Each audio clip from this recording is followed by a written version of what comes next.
All right. So, another day, another shitstorm.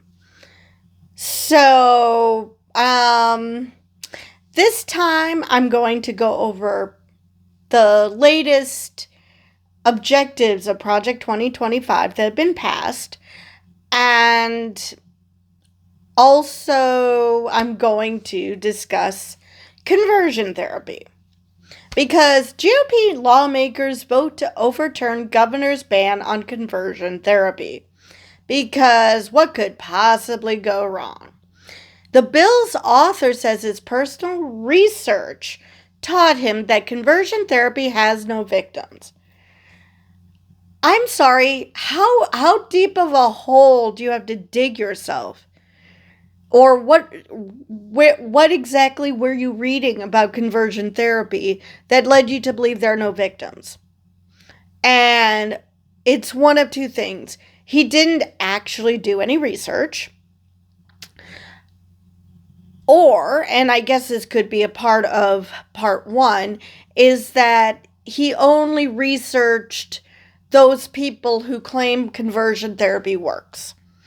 And obviously they wouldn't then claim that they're victims, because that would imply that maybe there's something wrong with conversion therapy. And since the point is to advocate for it, well, we're not going to mention all the people who either at best live miserable lives and at worst kill themselves because of it. So, but let's just get to the article. The first two words tell me everything I need to know. Mega Christian Kentucky State Representative David Hale, a Republican. It just gets worse. I mean, there's like 3 or 4 words in that first sentence alone that just, has introduced a bill to overturn Democratic Governor Andy Beshear's executive order banning conversion therapy, the widely discredited practice of trying to change someone's sexual orientation or gender identity. Numerous witnesses spoke against the bill, but Hale said their testimony doesn't match his research. He also declined to name the organization who helped him craft his bill's language.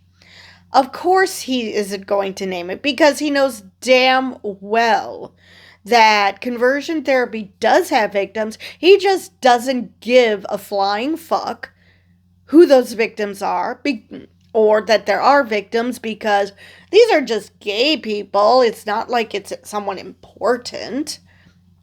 So that's one thing.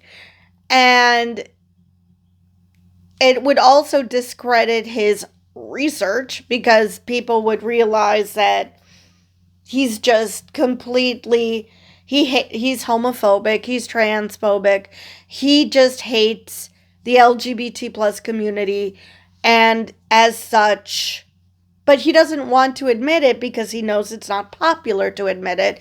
It's not popular to be a bigot, which it's good to know that it's not popular to be a bigot.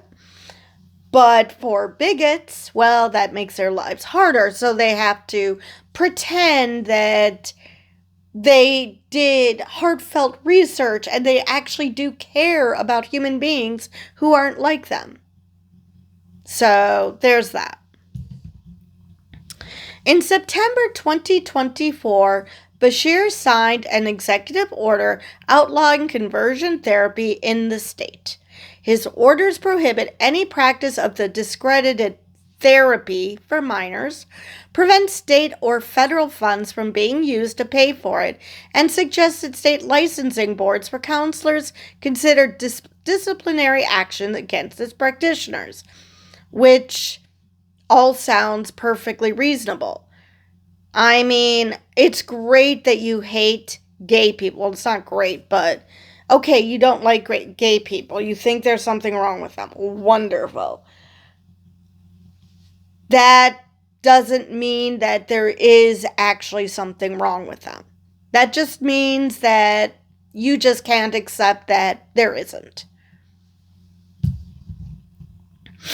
Conversion therapy has been banned in 23 states, and major U.S. medical and psychological associations have denounced such therapy as ineffective, unnecessary, and dangerous.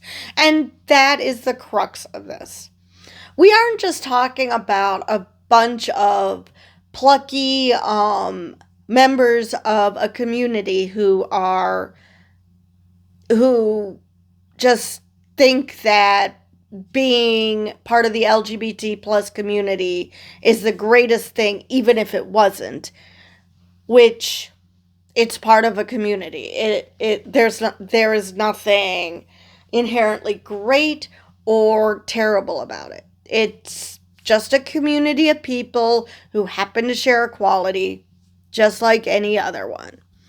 So, but that's not what's happening. It's not a bunch of people who are delusional and insisting that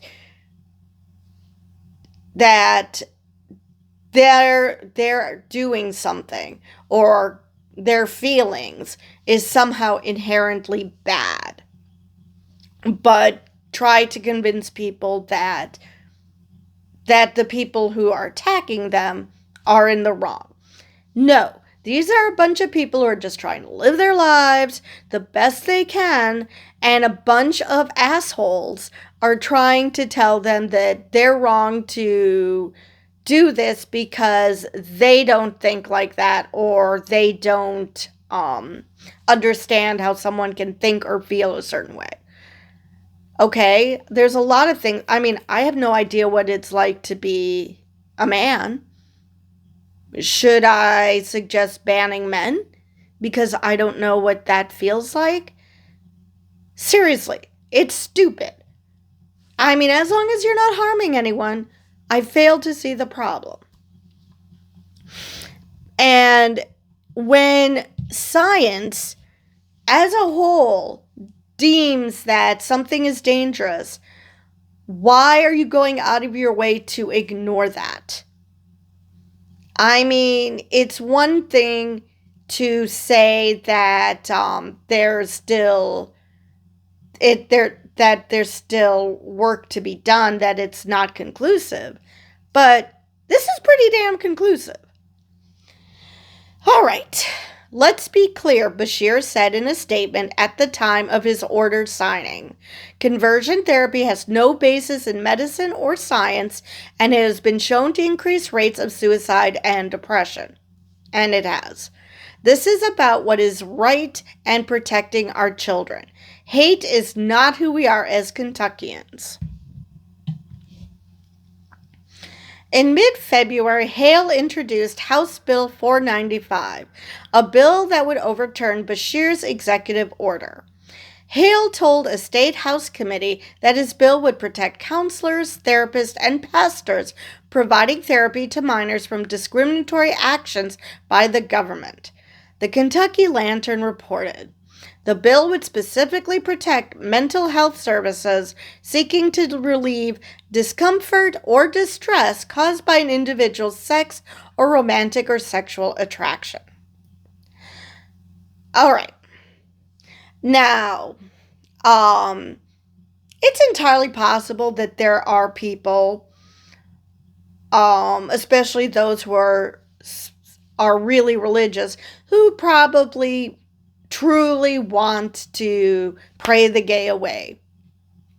I mean, that's possible. First off, that's not how anything works. Conversion therapy doesn't work. Even if that's what you want, it doesn't work. Why? Because you're still going to have those feelings. Now, if you choose not to act upon them and you feel like you are strong enough to do that, go for it. Nobody is forcing people who are gay to live a certain way. I mean, there are heteroromantic asexuals, there are homoromantic asexuals. So there is no one way to be attracted to someone. So if you choose not to act on your attraction, fine. And if you can live your life in such a way that makes you happy, go for it. But this idea that people who are sexually attracted or romantically attracted to the same sex are somehow that they somehow need help. No, no, they don't. And even those people who think they do, they really need to get out of their bubble that tells them that there's something wrong with them. Because, I mean, they can, if they choose to. But unfortunately, we're talking about minors who, you know, their parents might choose it for them, but the kid might be perfectly fine with being gay. And if they are, why are other people telling them that there's something wrong with them? But, there are some people who use their religion to do just that. Claim that they have the moral high ground and anything they say is true. And that's just pathetic. Because I've read your Bible. It literally says that it's up to God to figure out who is moral and who is immoral. Not a bunch of yahoos who think they know the mind of God. Because it literally says in the Bible, no one knows the mind of God. So yeah. Let's now, again, I don't recommend, wanting conversion therapy, but I can understand if you're in the right situation where everyone around you is having a problem with your sexual orientation. I can see why you might either choose for yourself, or more likely others are kind of manhandling you into a certain situation where you would go and do this. But that doesn't make it any less cruel and any less bullshit and any more effective. So, yeah. Hale told the State House's Standing Committee on State Government that his bill would empower parents to seek whatever kind of therapy best serves their child's needs. And as we've mentioned many times before, they scream parents' rights until there's a parent who actually is on the side of the person who is part of the LGBT plus community. And all of a sudden, those parents don't have rights. No, it's just the parents who hate the same people we do who have rights. Hale also said a couple of organizations helped him write the legislation, but he refused to name them when asked. Because he knows that if he mentions them, then his facade of doing his own research and actually caring about children and blah, blah, blah, blah, blah, and whatever bullshit comes out of his mouth, that people will realize, oh, he didn't actually research this. He's just spouting bullshit. Of course, you wouldn't need to just hear the names of these organizations to know that it's bullshit. But, hearing horrible organizations being attached to said legislation might even get some GOP senators to think, maybe, or representatives, maybe I shouldn't vote for this. So there is that. The committee's Republican members approved the bill in a 15-4 party line vote, with some Republican members claiming that the bill would also protect mental health care professionals that would be pro-LGBTQ therapy or gender-affirming care. Now, if that were the case, we wouldn't need the fucking bill. Because this bill is specifically saying that we should allow conversion therapy. That there is a problem with conversion therapy, and that people should be allowed to force others into it.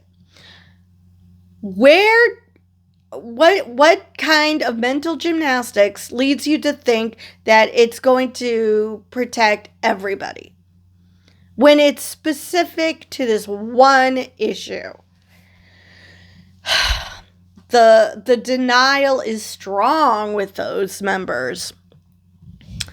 In 2023, Kentucky Republicans overrode Beshear's veto to pass a ban on gender-affirming medical care, which we have mentioned many times affects cis people as well, not just trans. While the ban has been paused amid court battles challenging its legality, the ban only prohibits medical care, not gender-affirming psychological counseling. Okay, so, well, now, I guess that means that people who've already been given the go-ahead that, yes, you are indeed trans, you can go ahead and go through these medical procedures, can do that. But then if something goes wrong, which sometimes happens, or they have, they're worried, they have doubts, because any medical procedure someone might have doubts about, it's good to have their therapist. And that's what trans people have to go through. For those of you who think that it's just a mental illness and they should seek therapy, number one, it's not a mental illness. Number two, even if it was, that just tells you you don't know squat about what trans people go through and that you're just being a hater. Because if you actually gave a damn, you would know that they have to go through therapy in order to figure out if they really are trans before they even start transitioning in any way. Not even social. I mean, I do not understand how deep in a hole do transphobes have to be in order to keep being transphobic. It's one thing to, okay, I genuinely did not know this, that trans people go through therapy. It's entirely another for there to be, for you to read something or to watch a video where people keep telling you how transition works, and you still come up with the same tired argument that, oh, well, if they just went to therapy. First off, by saying, oh, it's only a mental illness, you're basically giving the game away that not only do you not care about trans people, you don't care about people who are generally mentally ill. Because if you did, you wouldn't be just flippantly saying that. And like I said, if you genuinely cared, you would, research the topic, find out that they go to therapy, again, without just flippantly saying, why don't they just go to therapy? As if they went to therapy, they would magically come to the conclusion you want them to. That's not what therapy is. Therapy is not forcing people to admit. This is not a re-education camp where they force people to brainwash people into thinking that they're cis when they're not. That's not what therapy does. Therapy gets you to the point where you accept who you are.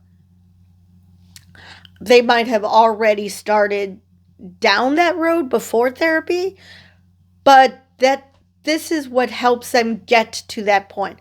Oh, I am indeed trans, or I just happen to, or I'm non-binary, or I just happen to be not a typical boy or typical girl. I just happen to like this and that, but I'm not actually trans or non-binary. That is what therapy does. That is why people who have traumas in their life, whatever the trauma is, benefit from therapy, because it helps them talk through whatever's going through their minds. It isn't about changing people. It's about helping them gain the tools that they need to get through whatever is on their minds. All right. Despite Hale's and Republicans' justifications, numerous witnesses spoke against Hale's bill in House floor hearings. Aaron Russ, a licensed clinical psychologist who is the executive director of the Kentucky Psychological Association, said the bill directly threatens the trust between a mental health provider and our clients by protecting people who administer the widely discredited practice. Because let's face it, not everybody's in a position to stand up for themselves, especially if we're talking about minors. They might allow themselves to get bullied into doing something they wouldn't normally do, simply because a mental health professional is telling them to do it. And so they're going to just do what their therapist says without questioning, wait, is this right for me? Because no therapist worth their salt is going to force you to do something you're not comfortable with. They're going to make suggestions and you get to decide what you're comfortable with. Their job is not to force you into something. Ordained minister Reverend Brandon Long told the hearing that he was forced into conversion therapy after coming out as gay and was told that his same-sex attraction was caused by childhood trauma, poor parenting, and demonic influence. All of which are 1,000% bullshit. Now, are there gay people who've experienced childhood trauma or have had poor parenting? Actually, probably way too many gay people have poor parenting because their parents are dicks about them being gay, but that's a different story. Now, the demonic influence, that's a catch-all that Christians love to use because, anything you don't like, oh, it was obviously demonic influence. I mean, it couldn't possibly be a genuine feeling. Because they are so convinced that there is something wrong with being gay that it must be demonic. Which is total bullshit. This is why most members of the LGBT community are not Christian, are not religious at all. Why? Because why would you want to belong to a club that hates you just for existing? I mean, makes sense. Of course, I feel that way about a lot of women and black people being part of Christianity because, dude, have you heard of the curse of Ham? Have you seen the way the Bible treats women? I mean, there is a Gospel of Mary Magdalene. Did you ever ask yourself why that's not in the traditional Bible? So, there is that.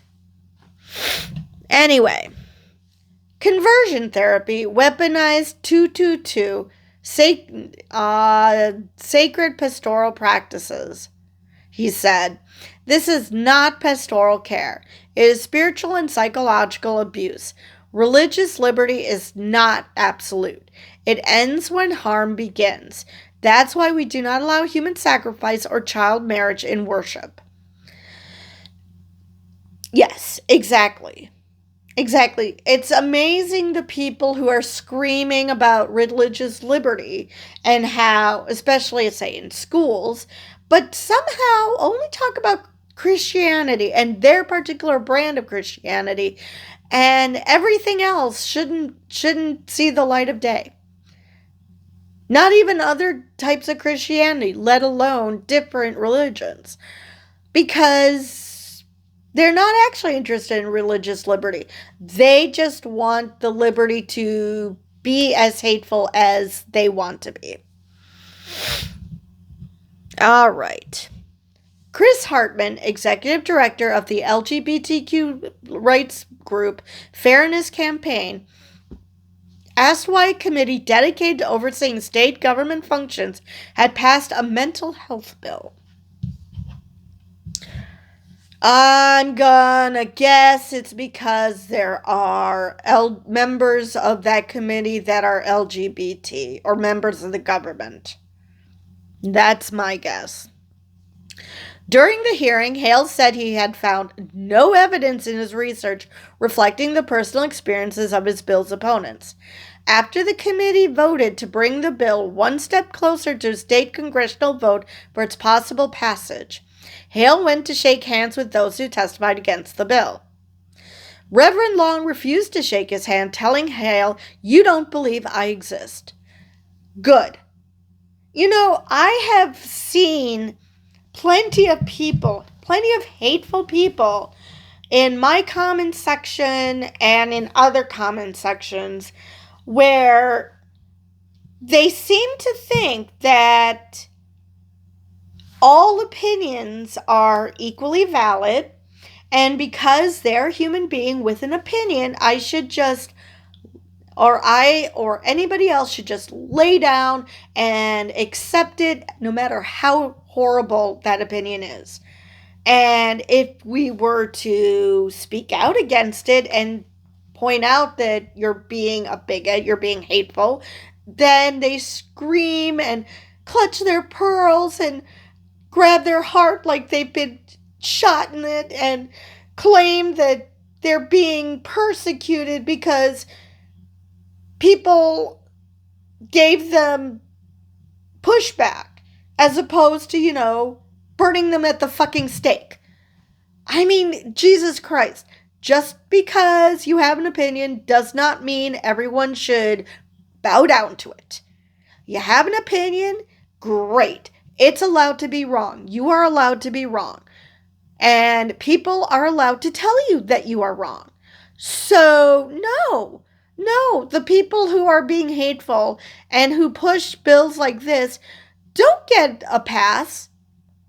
I've seen stories on the news about organizations who want to bring the left and right together. And once upon a time, you could do that because there was shared values. I mean, there might have been people who people who didn't agree with abortion. There were people who were pro-choice, and they could get along. Why? Because those people who were anti-choice were not actually pro-forced birth. That was just their personal opinions, but they weren't pushing it on other people. Now we're at the point where this is just a question of morality.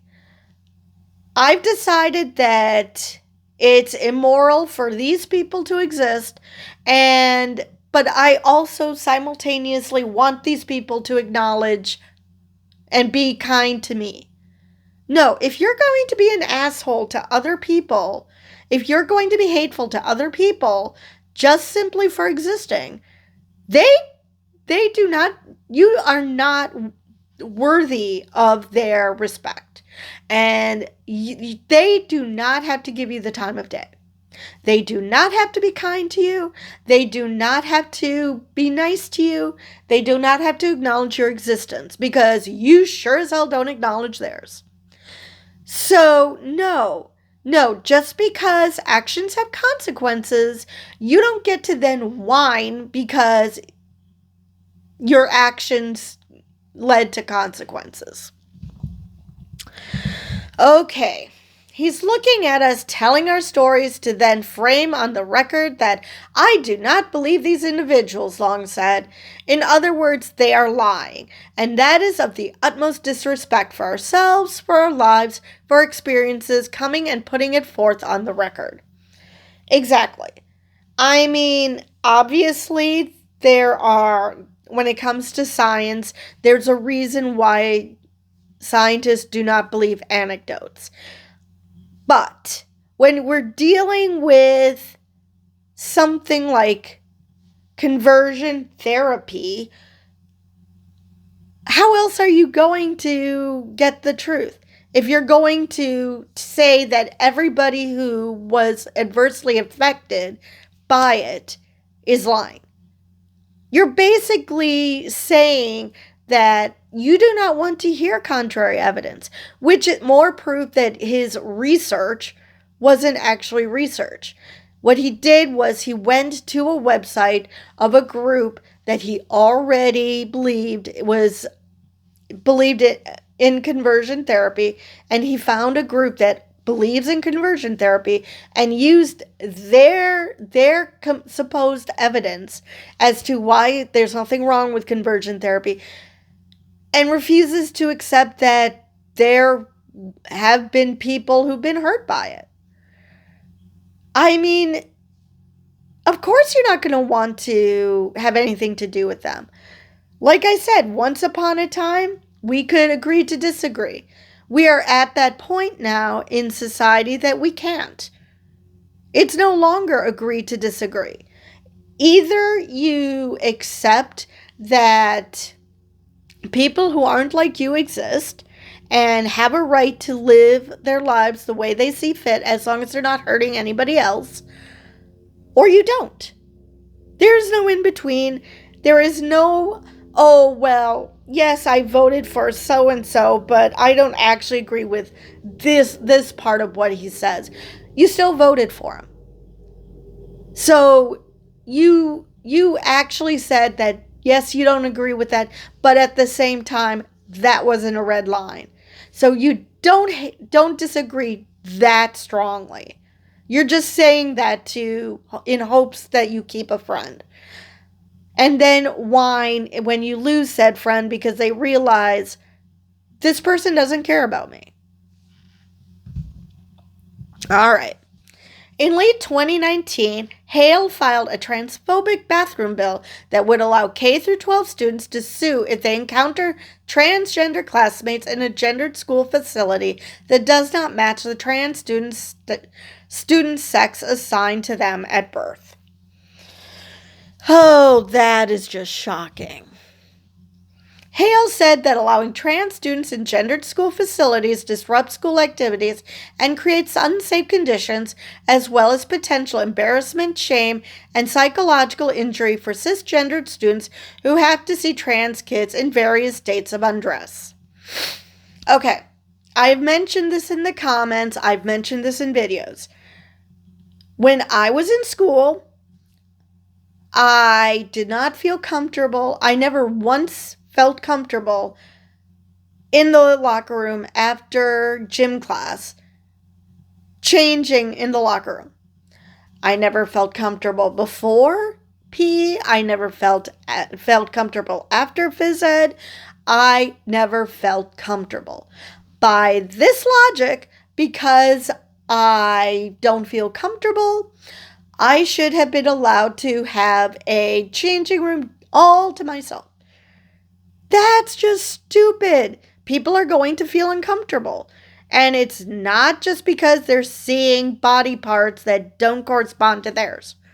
It is because they are kids and they compare themselves to other kids in how they're developing. That is the normal way that kids act. They want to know that they are developing at the same rate as their classmates, as their friends, and they get uncomfortable when it's not, or when they feel that they're not. Now, as for unsafe conditions, okay. Now, could it be potentially embarrassing? Like I said, you can feel embarrassed dealing with cis kids because not everybody feels comfortable changing in front of others because whether they don't feel comfortable about their own bodies or they just don't feel comfortable being around other people. I mean, let's face it, you don't get to choose who you share a locker room with. You might have somebody there who you vehemently dislike. There could be all sorts of reasons why you don't want to change in the locker room. And you might get embarrassed. Shame? I never felt ashamed. I mean, did I compare myself to other people? Yes. Was I embarrassed? Yes. I don't know if I felt ashamed. I mean, maybe because I felt like my breasts weren't as big as other people, but I don't know if I would call that shame. And psychological injury for cisgendered students who have to see trans kids in various states of undress. What psychological injury? I mean, honestly, what psychological injury are we talking about? I mean, there are people who don't want to see other people's privates no matter what sex they are. Is that psychological injury that they were forced to take PE and potentially see another woman's breasts or their vagina, well, labia, or for men to see for other boys to see other boys' penises? Is that psychological injury? So why would it be psychological injury to see other parts? Because let's face it, we are talking about boys. How many boys would kill to see a girl's labia? They would love it. They would be giggling like morons. They would be giggling like hyenas. So the only person who would suffer these conditions is a trans person. But that's not his tact. He's considering cis kids to be the guilty, the injured party, not the trans kids. I could actually see how it would actually be beneficial for the trans kids to change where the body parts correspond to their own. But we've discussed like Mac Beggs. His gender dysphoria was so bad, he fully transitioned in high school. Well, I shouldn't say fully transitioned. He at least was taking hormones because you could see he was a guy who is wrestling against girls, and this was in high school. So there are some, but take someone like Mac Beggs. Why the hell would you want to put him in the same locker room as girls? Because you look at him, and I wouldn't want to share a locker room with him. Well, actually, I wouldn't. Now that I'm middle-aged, I wouldn't give a flying fuck. But at the time, I probably would have. That why is this boy changing with the girls? So the only person who is suffering from this rule is the trans kid, not the cis ones. All right. About 21% of LGBTQ plus youth in Kentucky say they've been threatened with or subjected to conversion therapy, according to the Trevor Project. Republicans in the state legislature, who hold supermajorities in both chambers, instituted a Don't Say Gay law for all grades in Kentucky's public schools because that worked swimmingly for Florida, overcoming a veto by Governor Beshear. With these veto-proof majorities, lawmakers in state House and Senate could put Beshear's conversion therapy ban in jeopardy. All right. A 2013 survey showed that 84% of former patients who tried ex-gay therapy said it inflicted lasting shame and emotional harm.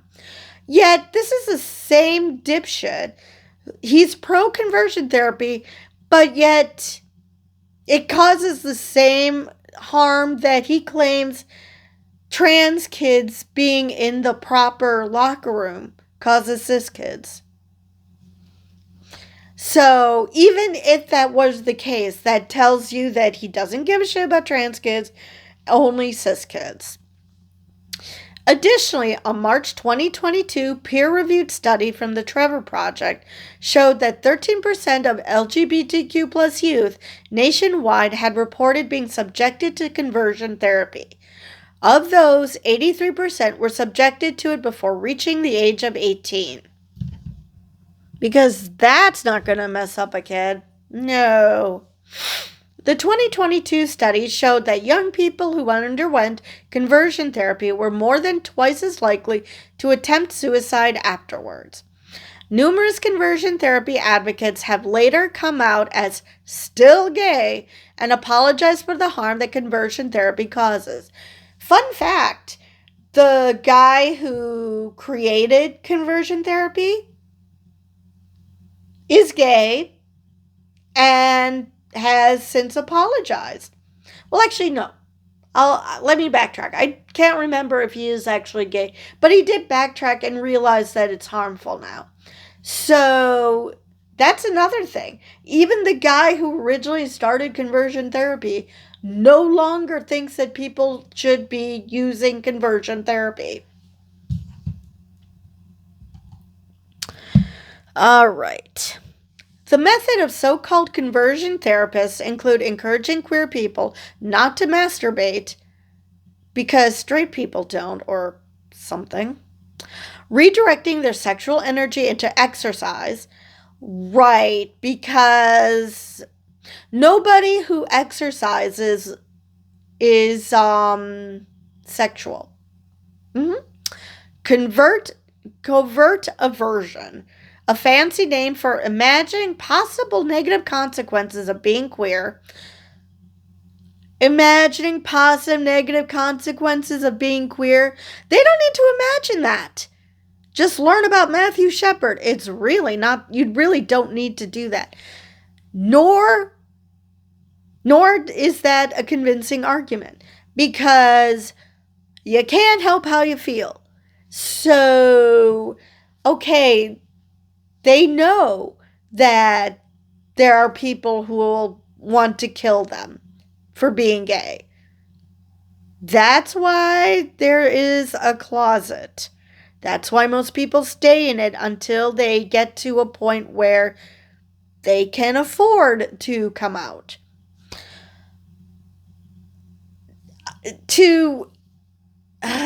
That's just weird. It's like saying that, oh, I'm going to be queer because my life will be perfect then. No, nobody says that. Bible study, again, because that somehow will make you straight. I've read the Bible. I'm still asexual. Directing same-sex sexual desires onto opposite-sex partners. Okay. Now, there one of two things. Either, now the people who can best go through this happen to be bi because, for obvious reasons. But, okay, so they're having sex with a woman, but fantasizing of a man in order to get off. How is that helpful? That is literally not helpful. Inflicting pain and humiliation anytime LGBTQ plus feelings arise. Right. I remember watching this video. I can't remember why I was watching it, what the context was, but it was, I think, the 18th century, and this pastor was walking amongst indigenous people, and he was watching two people having sex, straight people having sex, and then he started whipping himself because, that was the wrong thing to do. I mean, okay, voyeurism only works if the people, allow it. But whipping yourself? This is what I think of when I think of this. Hurting yourself because you dare to have the wrong thoughts. Why don't we just let people be themselves? It's not like they are so enamored with fire that they want to torch objects with people in it or something. That is obviously bad. Oh, excuse me. That is obviously bad. But having thoughts of someone from the same sex, I'm sorry, unless that person is into them, you're going to feel pain anyway, because I can only imagine being into someone who isn't into you has gotta suck. All right.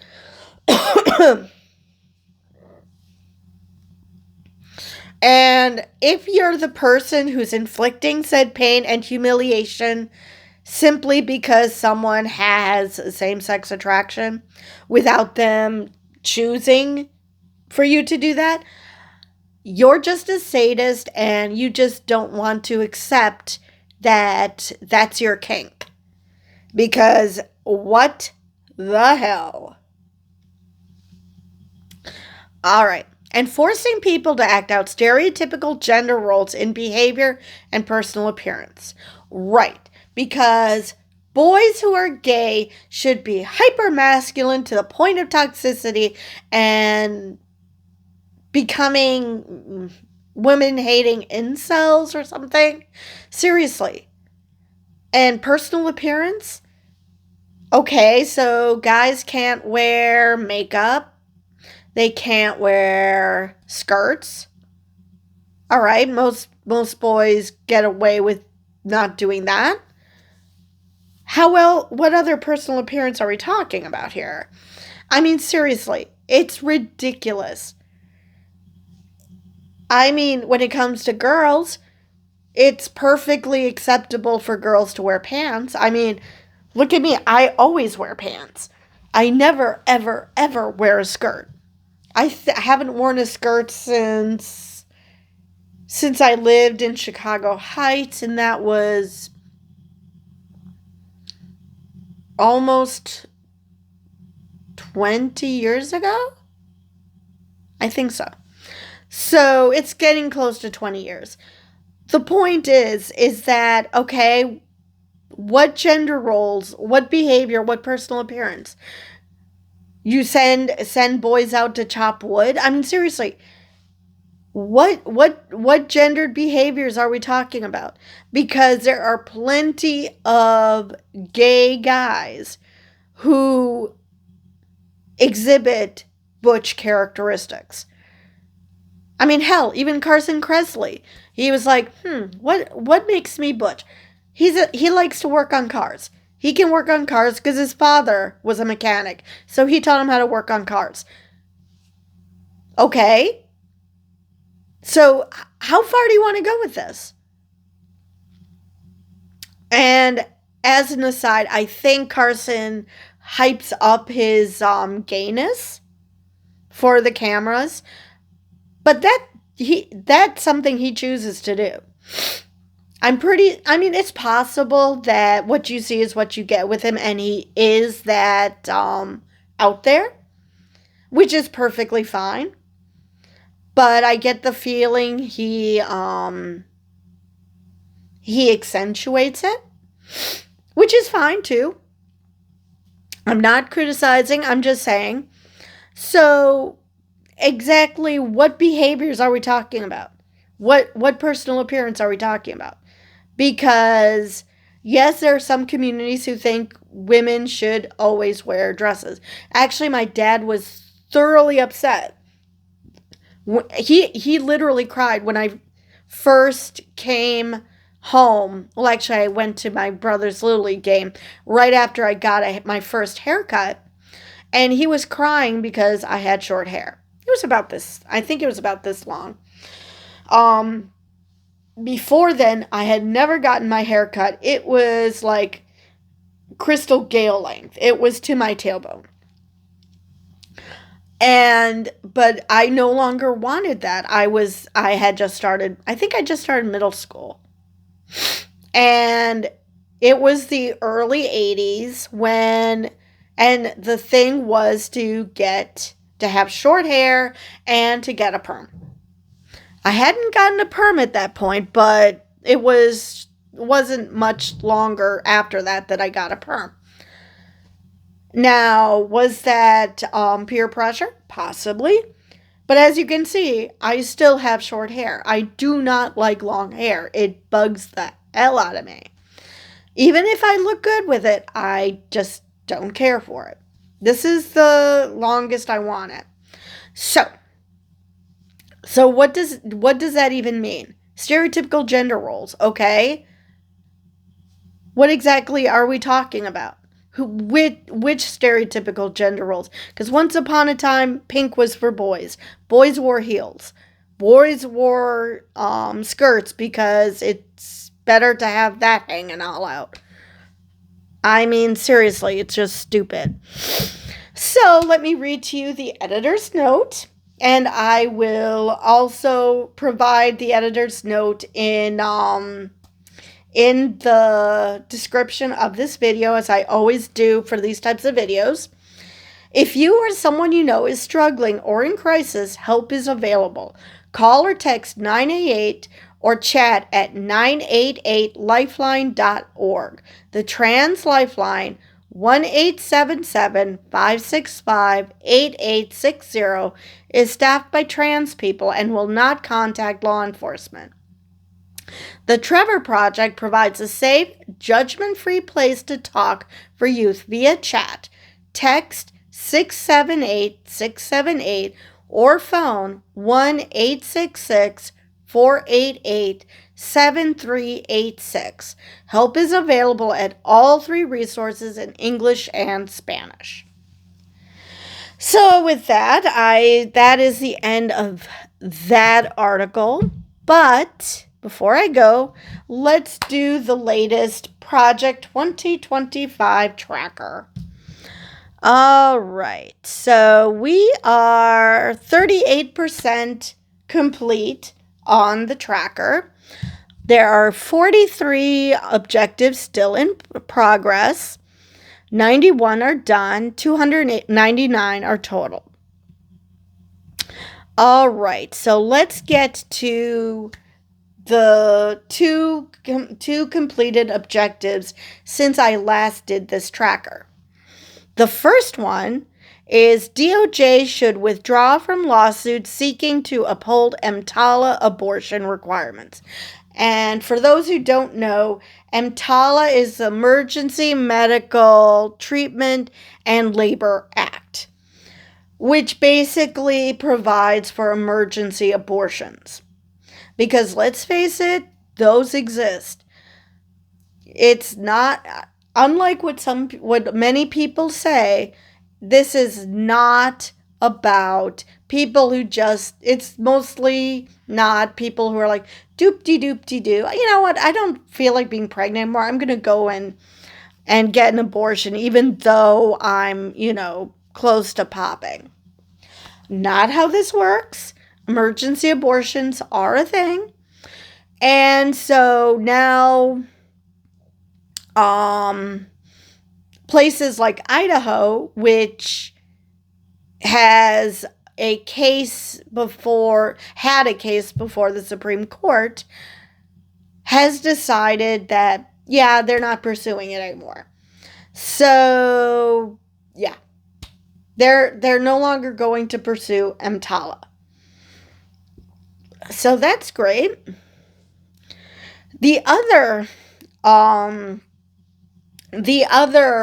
completed objective was abolish non-statutory standing committees within the Census Bureau, including the Census Scientific Advisory Committee. Now, I know that Elon loves to say how much he saved by cutting this, that, and the other thing. These people worked for free. So you're not saving shit. So the question is why? What is it about abolishing these committees within the Census Bureau? I mean, let me go into that article to see if they explain what. All right, so the U.S. Census Bureau on Tuesday disbanded outside advisory committees of demographers, statisticians, and advocacy group leaders who provided technical expertise to the statistical agency. Members of the Census Scientific Advisory Committee and the 2030 Sensory Advisory Committee received notices Tuesday saying Commerce Secretary Howard Lutnick had determined the committee purposes have been fulfilled, according to emails shared with the Associated Press. All right. Not 2030 yet. How has it been fulfilled? The National Association of Latino Elected and Appointed Officials Educational Fund said in a news release that the National Advisory Committee on Racial, Ethnic, and Other Populations has also been terminated. Okay, so they work for free except for travel and lodging at meetings.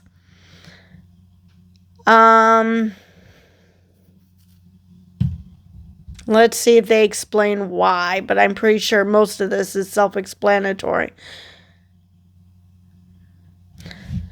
Members of the 2030 Census Advisory Committee were appointed less than a year ago. Its chair, Arturo Vargas, said in an interview that he was dumbfounded by the decision to eliminate the committee.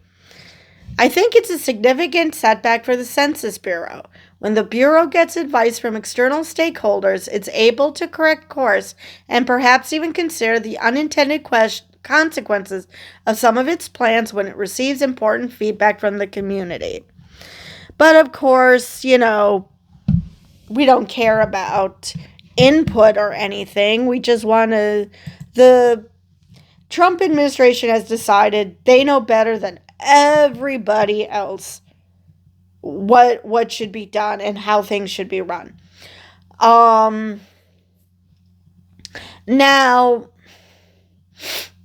there was something else I was going to say about that. Oh, yes. Speaking of which, Trump is now saying that Musk is going to work in tandem with the cabinet secretaries. Now, whether it was because of the pushback from his very public mistakes, like firing the people in charge of the nuclear stockpile, or if it was the ego of the cabinet secretaries who are like, dude, why are we here if you're going to just let Elon do whatever? Or a combination. Either way, it's good optics anyway to let people think that you're going to, from now on, use a scalpel instead of a hatchet. So, before I go,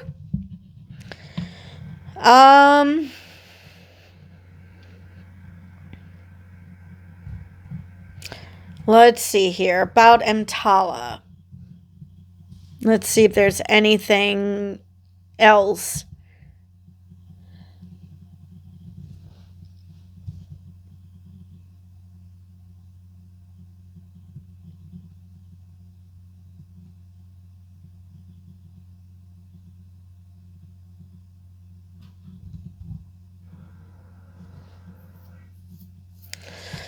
Okay. Not really. Just that, Idaho is still in limbo because there was a temporary stoppage, but it's just temporary, of EMTALA in Idaho. So it could easily go back to women have to be close to death. And even then, how close to death is close enough to have an abortion? That shouldn't even be a question. Doctors should be able to perform abortions when necessary. It shouldn't be that doctors are worried that, is this I think that an abortion should be performed, but it will the court see it that way, and or will I be spending the rest of my life in prison? That is not something doctors should be thinking of. They should just be practicing medicine. That is all they should be doing. Oh, and this isn't on here yet, but Trump wants to sign an executive order to, if he hasn't already, to demolish the Department of Education. Because they think that it controls how education is run in this country, which it isn't.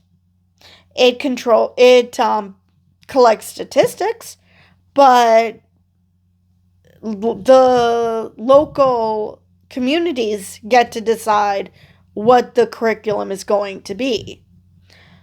So, I mean, obviously there are some basics that all communities teach, but for the most part, that's it. The Department of Education doesn't have anything to do with that. So, yeah, they're claiming to be getting rid of a department for doing something it isn't even doing. But then again, they're claiming that they're firing all these federal workers because of poor performance, not because they just are gleefully cutting the government like an absolute psycho, and only when they realize, oops, I cut too deep, do they try to rectify it, or when people push back. One of the two, sometimes both. So anyway, that is all I have for this video. And with that, I will see you guys in the next one.